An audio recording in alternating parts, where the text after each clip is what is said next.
السلام علیکم۔ علامہ لاہوتی صاحب فرماتے ہیں، کبوتر کے ذریعے جادو چلتے ہوئے میں پچھلی اپنی گفتگو میں یا کہار کے کمالات عرض کر چکا ہوں۔ وہیں بیٹھے ایک جن نے، جو کہ میرے مکلی اور ٹھٹھا کے قبرستان میں ختم القرآن کے موقع پر موجود تھا، مجھ سے کہنے لگے، ابھی پچھلی تھوڑے عرصے پہلے کی بات ہے کہ میرے اوپر ایک طاقتور جن نے ایک جادو کر دیا، اور جادو یہ تھا کہ ایک کبوتر بہت عرصہ اپنے پاس رکھا، اس کے اوپر کچھ کالا منتر پڑتا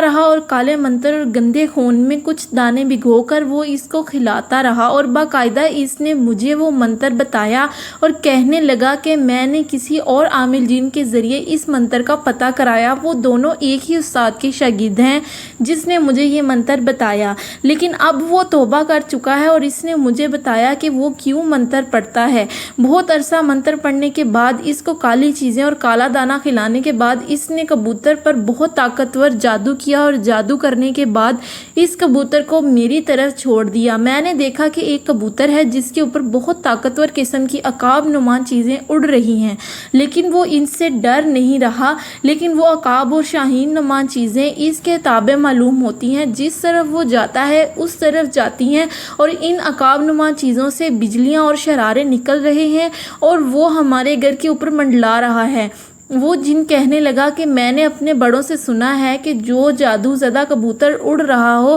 اس کے ساتھ یہ نشانی ضرور ہوگی، ورنہ ہر کبوتر نہیں ہوتا۔ لہٰذا مجھے جب نظر آیا تو میں نے فوراً یا کہار پڑھنا شروع کر دیا، اور میرے گھر والوں نے بھی پڑھ کر اس کی طرف پھونکنا شروع کر دیا، اور میں نے دیکھ رہا تھا کہ اس کو کوئی اثر نہیں ہو رہا تھا۔ میں حیران ہوا کہ یا کہار کے اندر تو بہت طاقت ہے۔ ایک دم میرے اندر آواز آئی کہ تیرے پڑھنے کی طاقت میں کمی ہے، ورنہ یا کہار کا قہر جب جادوگر پر برسے گا تو اس کو برباد کر دے گا۔ میں نے اس کو زیادہ پڑھنا شروع کیا اور سانس روک کر پڑھنا شروع کیا۔ جب میں نے اس کو سانس روک کر پڑھنا شروع کیا تو اس کی تاثیر واضح سامنے آئی، اور وہ عقاب آہستہ آہستہ ہٹنا شروع ہو گیا اور کبوتر غوطے لگانا شروع ہوا۔ مجھے یقین ہو گیا کہ یا کہار کے اندر بہت طاقت ہے۔ میں یا کہار کو سانس روک کر پڑھتا اور اس پر پھونک دیتا، پھر سانس روک لیتا اور سانس روک کر تعداد میں اس کو پڑھتا اور خوب پڑھتا، اور جب سانس ٹوٹتا تو میں اس پر پھونک دیتا۔ آہستہ آہستہ وہ بلائیں ہٹنا شروع ہوئیں جن کے اوپر آگ برس رہی تھی، حتیٰ کہ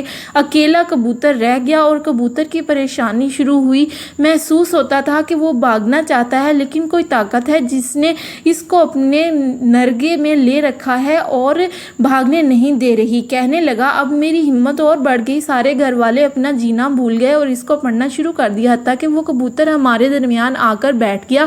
اور اس کبوتر کے پروں سے خون نکل رہا تھا۔ میرے بیٹے نے بڑھ کر اس کو پکڑنا چاہا تو میں نے چیخ کر کہا، اس کو ہاتھ مت لگانا، جادو زدہ کبوتر ہے۔ ہم پڑھتے رہے، حتیٰ کہ وہ کبوتر مر گیا، اور حیرت انگیز طور پر کبوتر کے مرتے ہی اس کو آگ لگی، اور آگ اتنی تیز بھی تھی کہ پل بھر کے اندر اس کی راکھ بن گئی، اور راکھ ایک ہی پل کے اندر زمین کے اندر جذب ہو گئی اور اس کا نشان تک ختم ہو گئے۔